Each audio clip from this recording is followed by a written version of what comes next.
Shalom, peace and blessings. This is Gabrielle with Herbally Defined or Mother's Herbal Instincts, depending what platform you are viewing from.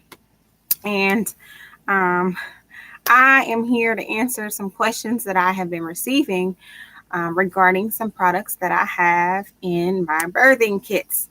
So I wanted to make this video because I get this question so often that those who actually have these products and haven't asked the question yet, you guys can get the answer as well. So I hope y'all can hear me. I'm upstairs where the signal is kind of in and out. So hopefully it does not fail and you're able to get the answers to the questions. So, of course, the title of the video, I believe, is how to use our R3T, which is the Replenish, Renewal, Restore, and how to use the Afterbirth Pain Brew Tincture. Okay, so hopefully this video is beneficial to you if and when you do purchase the Mother's Herbal Instincts birth kit, or if you know someone who's actually purchased it, hasn't had baby yet, and is wanting to know when to use these products and how to use the product and the duration. So that's what I'm going to go over right now. Shalom, bless you, Sister Sheena. Hallelujah. Okay. And so one of the first questions that I have is, do I put 1 cup of the herbs in a large tea bag or loose in a gallon of water? It's your preference. I like to just throw my tea into the water. That's what I do. Just because I don't mind if I accidentally swallow it or not, because it's still edible. And then it's less messy. I don't really like using little tea balls or the little tea cans or the cloth. I have a lot of linen bags, and it takes a while to clean them, and you have to clean them a specific way. You can't just throw it in the dishwater with all your other dishes. So preferably what I do is I put my herbs in the water.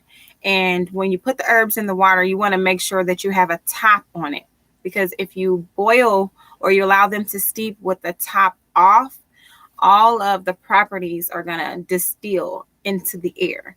And so you don't want that to go into the air. You want it to actually stay in the pot. So when you actually drink it, you're getting all the benefits from the herbs.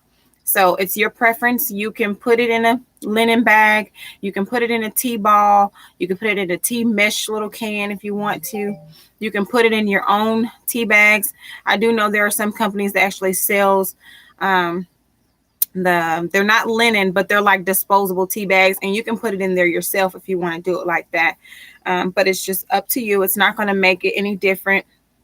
It's just going to add an additional process to cleaning the bags. And normally when I use the bags, it's kind of ruined to me because I can only use it for that tea or for that type of project that I'm doing versus using it for my oil, straining oils, or, straining my kefir, or straining my nuts and my grains. So I'd rather keep the linen bags for those purposes instead of my tea, because it's like little bitty particles. It's hard to get out.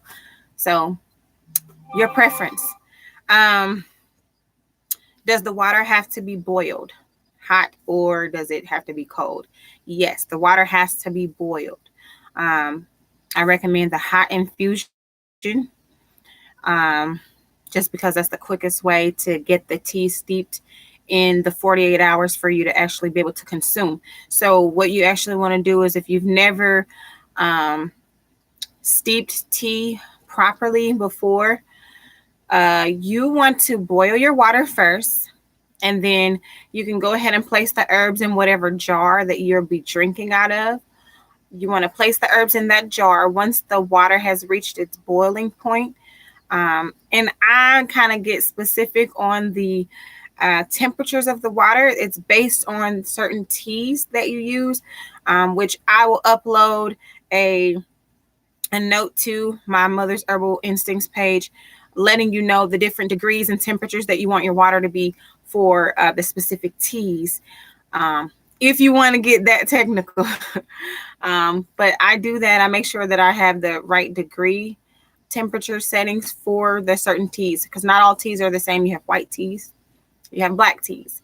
Um, your oolong tea is a different temperature that it has to be to get all of the nutrients that you would normally get from the leaves. So if you're not used to properly boiling or properly preparing the tea, what you want to do is you just want to get it to a boiling point.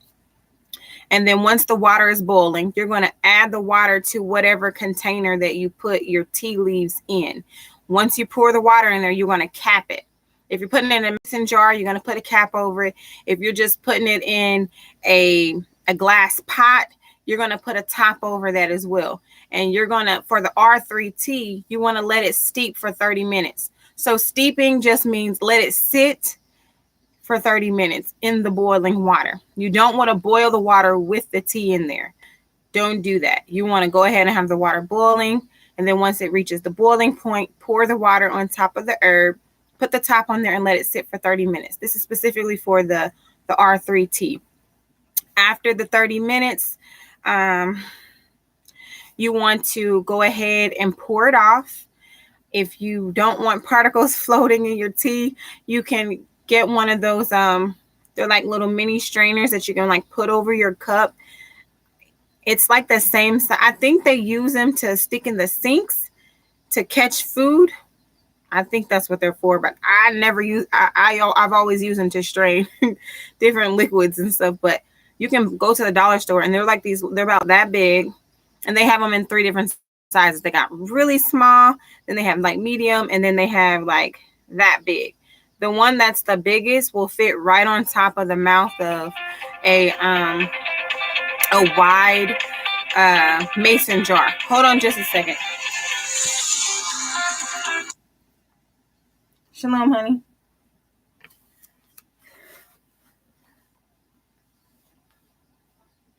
Yes, sir. Oh, okay.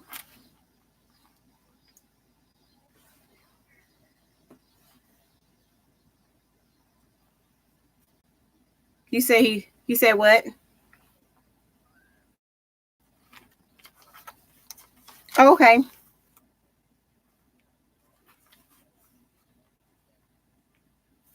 Okay.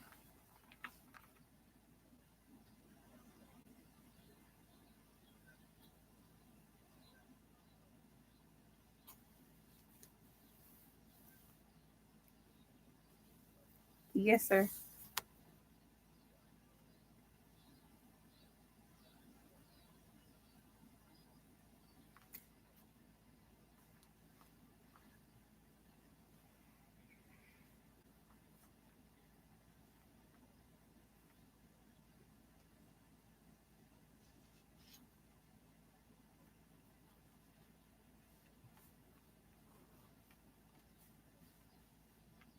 For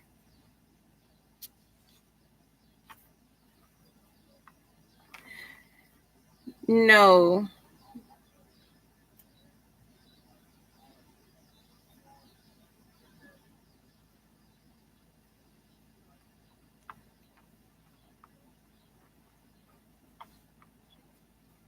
Yes.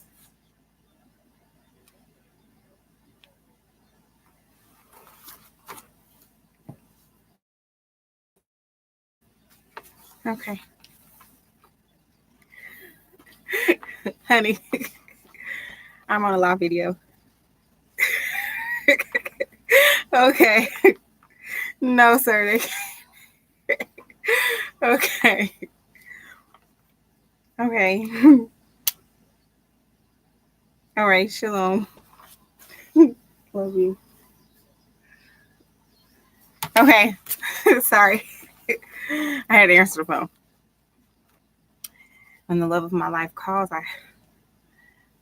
it's not often I get to talk to him throughout the day. So I try to answer the phone as soon as I see him calling. So I don't remember where I was leaving off. Oh, you can drink it hot or you can drink it cold. I normally drink it hot right after delivering the baby. But like since you're going to be drinking it for 48 hours, after it cools, you can drink it room temperature. When it's put in the refrigerator for the next day, you can drink it cold. You can drink it like iced tea. However you want. It's just a preference of the palate of your tongue. It's just whatever you like. The draining. Okay, that's where I was. So you can get the little strainer thingies. They have them at Walmart too, but the Dollar Tree normally has them, and they'll fit right on the wide mouth jar. And you could just pour it, and it'll catch as much of the herb as possible. You may still have some floaties in there because it's not one of those like really tight strainers where the holes are not visible. It's you can visibly see each hole. So it'll just catch like the large particles of the herb. But like I said, if it gets in your water, you're gonna be fine. It's not gonna hurt you.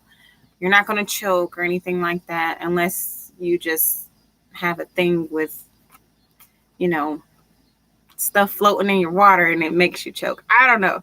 So um the next question is it good to drink while nursing? Yes, you actually drink it after you have the baby. If you've already started drinking it before the baby, I guess that's okay. But it's mainly for after you have the baby because you want to make sure, remember, when you go through labor, you're losing a lot of nutrients. You're losing a lot of electrolytes. Um, you're losing a lot of energy. And so that tea is developed to restore, renew, and replenish what you've just exerted during the whole labor process.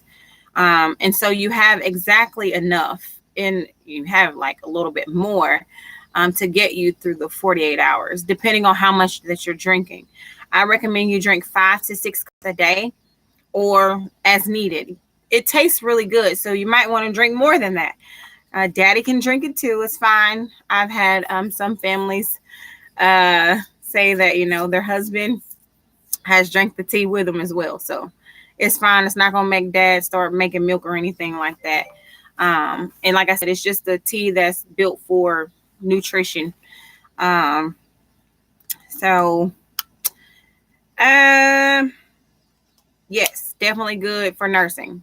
You want it because you want to make sure that when you are feeding baby, your body is revived enough so that when that third day comes, milk's going to come in like overabundance. Okay. The next question is the afterbirth pain brew. What are the directions? How do you take it? And I know that some of my products that's recently been getting shipped out, none of the directions are on them anymore. But for those of you who have purchased previously, almost every product had how you use it and the dosages on there because we had different labeling. We're kind of going through changing the labels since we have a logo now. Excuse me. And so the new labels don't have the directions on there. So now I see that I'm going to have to make more videos telling and sharing how to actually use the products. So forgive me for that. Hopefully I can get some labels where I can get the directions back on there. But it's just a process that we're going through right now, trying to find the best type of labeling company, and kind of just remove the industry off of there.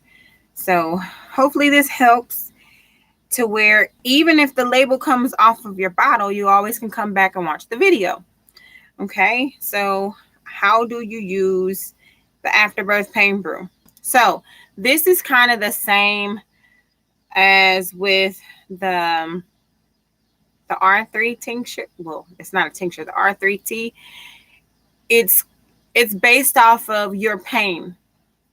I would say at least do 2 to 3 at least do 2 dropperfuls 2 to 3 times a day. Normally, what happens is after you deliver the baby or babies, um, your uterus is trying to shrink back down. Now, it sounds easy, but the process is actually intense. So, with your uterus shrinking down, it's like you're still having contractions. It's like you're still going through labor for the next 3 to 4 days. By day 4, it kind of lessens. So, it just depends on your pain tolerance. If you really can't take pain, then you're going to take the afterbirth pain brew more than a woman who can tolerate the pain, okay, or tolerate the intense contractions of the uterus shrinking down. So it's really based off of what you're able to tolerate. And I recommend at least 2 dropperfuls 2 to 3 times a day, because the herbs that are used in there are herbs that help the uterus shrink quickly and helps expel whatever else may be in the uterus. It also has relaxing agents in there that will help relax you and calm you, which will decrease and minimize the contractions you're actually having so that you can actually get rest. I know when I had my first son, my first home birth, I did not realize that I was going to go through that intense pain after. I was good. Labor was fine. I didn't feel anything really. And besides the ring, where the head is coming out and you're pushing and you got to get the head out. That's what I felt during the labor process. Much like all of my other births, I normally only really feel the actual burning sensation when the baby's head is crowning. But outside of that, my contractions are not like intense. I feel the intensity of my uterus shrinking after I have the baby. And that's only happened after my third child. My first 2 children, I didn't feel it at all. But my third, fourth, fifth, and sixth child, I felt the contractions of the uterus shrinking down. And so with afterbirth pain brew, I was putting that in my tea. Every time I drank something, I was putting that in there. I was taking my arnica. I mean, I was doing it to the pain, the pain level that I was experiencing. So I know for sure I have one sister where she was just like, what did you put in that tincture? Because you like completely stole my cramps. Like I didn't feel anything after I had the baby while my uterus was, contracting back down. And I was like, yes, that's the idea. So if you take it and you feel like, oh, okay, I'm still feeling this pain, it's still kind of intense, increase it, take it again. Um, and you feel it going down, then you can kind of slow off on it. But if you feel it coming right back up, take it again. And so I recommend at least 2 dropperfuls 2 to 3 times a day. So that's once when you wake up in the morning, once when you're about to eat your afternoon snack or you're going to eat lunch, and then once when you are about to go to sleep. And like I said, you're mainly going to be using them for the first 4 days. After the 4th day, the intensity of the uterus contraction is not that bad. It's not bad at all. It's like you've reached the peak. The peak is after the peak days where you're going to feel and experience the most uncomfortable intensity with the contractions going down is going to be day 2. Okay.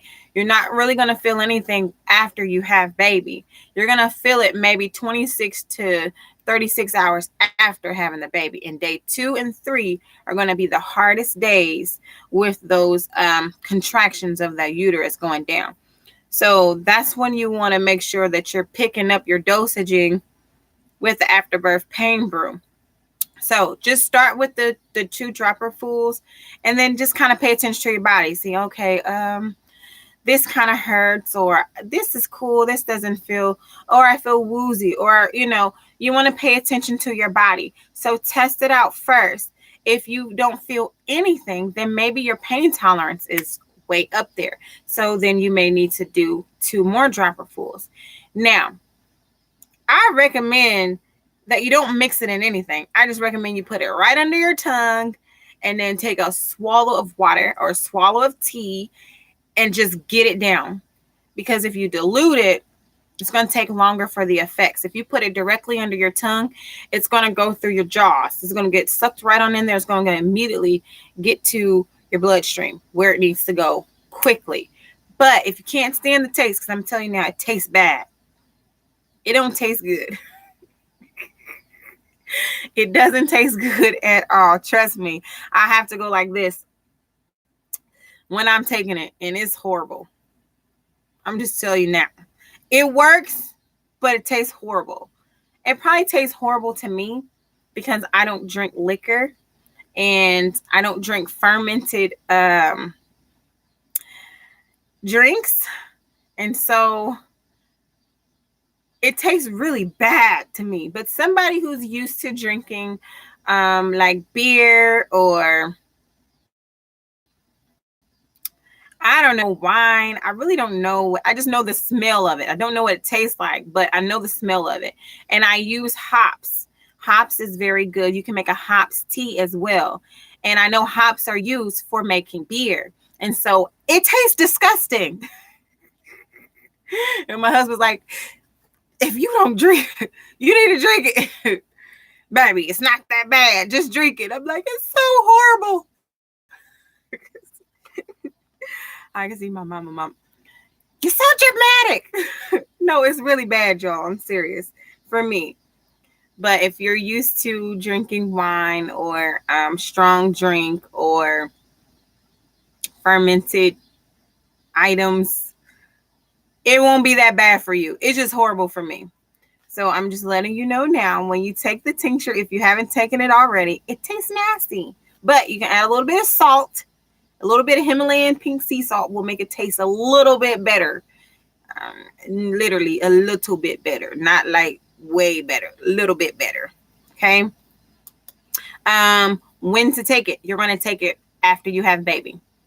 Like right after. If you take it right before those contractions start hitting, it will level out. You won't get that really big contraction, and I'm talking about the contractions for shrinking down your uterus. Do not take it before you have the baby.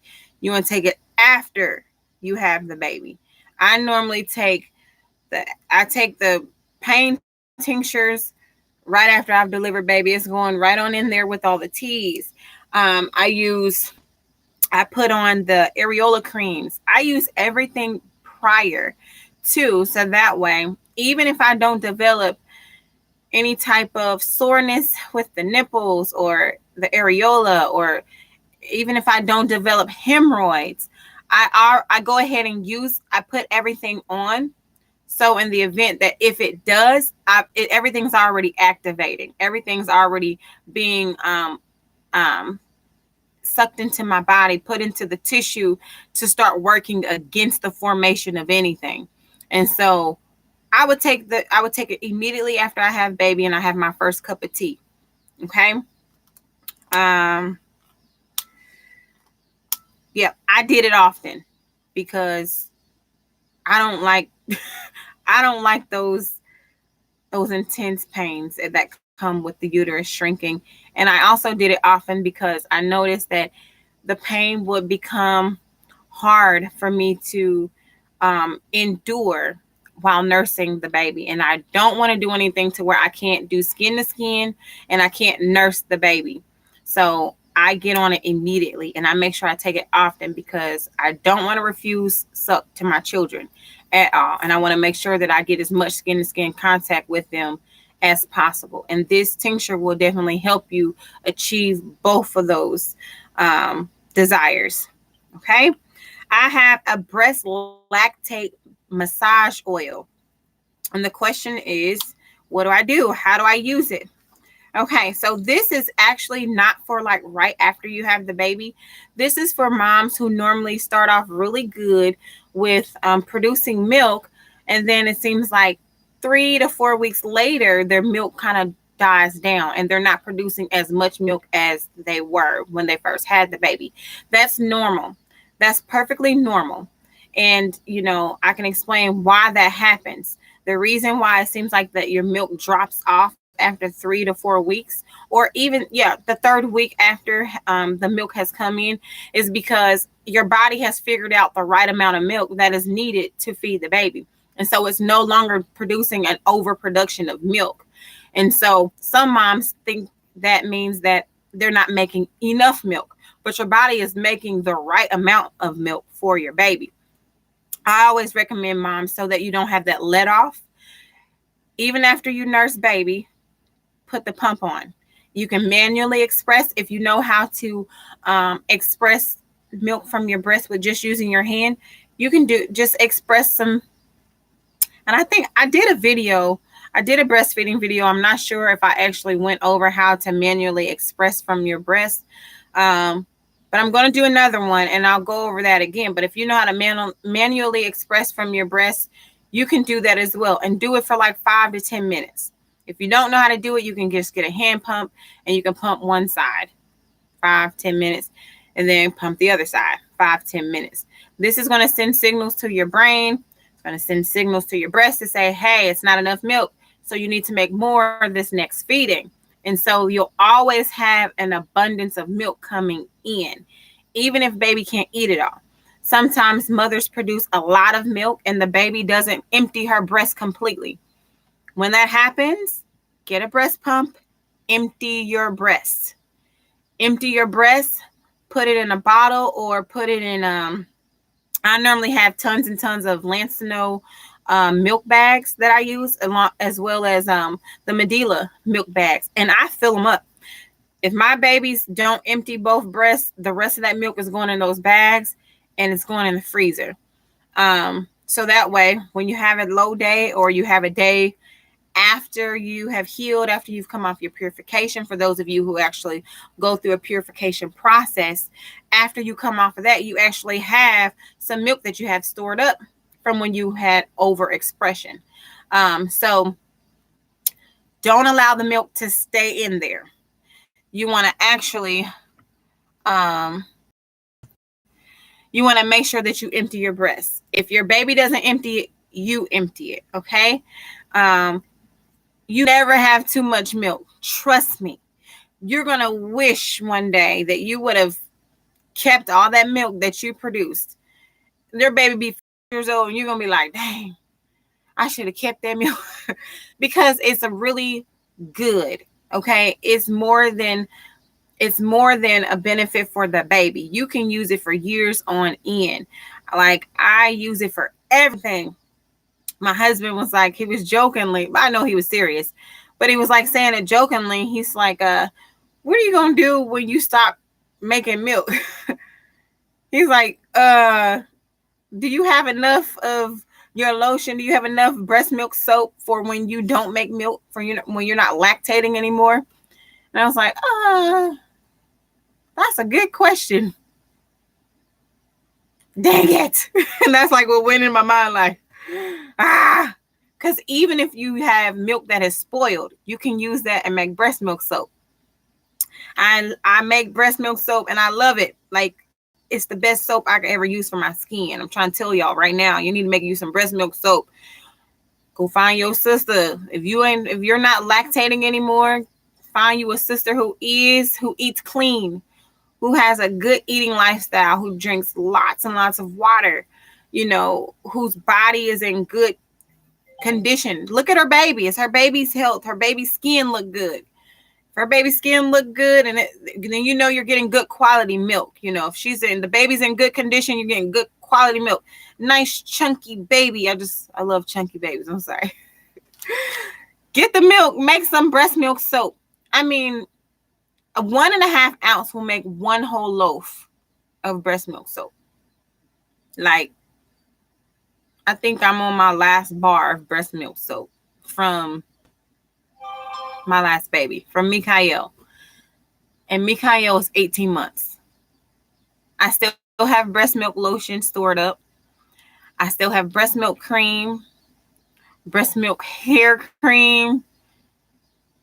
And he'll be going on 2 years. And so you can use your milk for everything. Okay? There's never too much milk being made. Keep it, store it find somewhere for it to go. If you have some that is expired, take it out, make you something out of it. It's not a waste. Okay. If your breast is still full, pump it out. Normally, I don't have that issue. My children eat off both breasts and they empty everything. They empty everything. That's probably why I have such an abundance of milk when it does come in. And I'm able to nurse other people's children if they're in need, because the Most High has blessed my body to be able to produce in abundance. And I just believe it's because he knows I love babies and I love trying to help them. So it's like, okay, I have milk. I can help if you need help. So I love it. I enjoy it.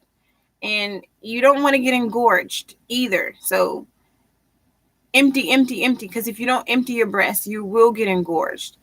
And if you don't know what engorged is, it means you'll have milk stored all up in your breast to where it'll be stored all up under your arm. It'll be all up under here, all around here, all the way around. You'll have milk where you probably didn't even think milk stores were even at on your body. Okay, so you want to make sure you empty the breast. When your milk drops, this is when you use the breast lactate oil, massage oil. And it comes in like a little, don't have any of my tubes up here. I don't think I do. Okay, all my tubes are packed away. But it comes in like a little tube. You know, if you've ever gotten the body oil that comes in like those little roll-on jars, it comes in one of those. And you just roll it on. You take it and you just roll it right around, all the way around. You don't want to get it on your nipple because remember, the baby's going to latch on. So you just want to roll it all the way around. And I normally do circular motion all the way around on each breast. And then I massage it in. And there's different breast massage techniques you can use. Breast massage also helps stimulate milk flow. So even if you don't have the oil, you can still just do some breast massage. But the oil that I have is infused with galactagogue essential oils. Okay? And so you have your fennel in there. You have your geranium essential oil in there. You have jasmine oil in there. And that all helps with stimulating breast milk production. And so when your milk is low or you feel like you're dried up or say one breast has stopped producing milk, you can just use it for the breast. Because sometimes what happens is one breast will stop producing milk while the other one is producing tons of milk. And it's like, geez, what's going on? And you could just take that oil and you could put it on there. And you'll notice immediately after using it, the next time that you feed, you'll feel that your letdown has increased and it's gotten stronger. Okay, so that's what the breast massage oil is for. And that was the last question regarding the R3T and the afterbirth tincture and the breast lactate oil. So I hope that this answered your guys' question. And I'm going to do another video. Try to do as many videos as I can right now while the baby is downstairs with Sister Jasmine. And the children are quiet. They're playing a math game. So I said, okay, let me run up here and do this video really quick so I can answer this question for all the sisters who may be wondering, how in the world do I use these products? Eat walnuts. They're really good. They help your milk flow too. Walnuts. Okay, bless y'all. And I'm coming back with another video.